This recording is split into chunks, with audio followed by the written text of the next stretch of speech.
Oui. Merci Madame la Présidente.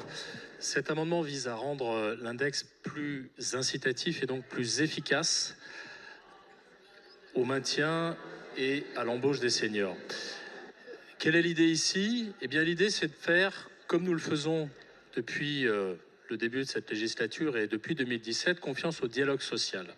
L'amendement prévoit la chose suivante. Il prévoit qu'une entreprise dont les indicateurs ne connaîtraient pas une progression suffisante soit tenue d'engager une négociation sociale.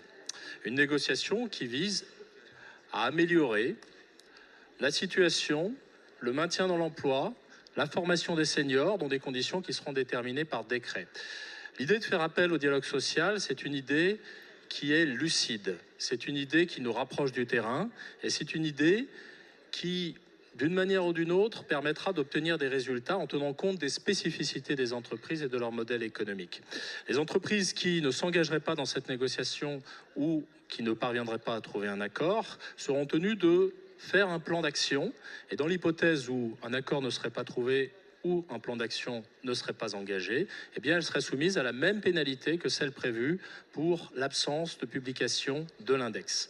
Voilà ce que nous proposons et je veux simplement rebondir sur ce que vient d'évoquer Monsieur Dupont-Aignan pour au fond justifier l'existence de cet index. Des personnes qui postulent avec des dizaines d'envois de CV à des entreprises qui n'ont pas prévu d'embaucher des seniors, ont le droit d'avoir une information claire et précise sur ce que sont les entreprises qui jouent le jeu de l'emploi des seniors.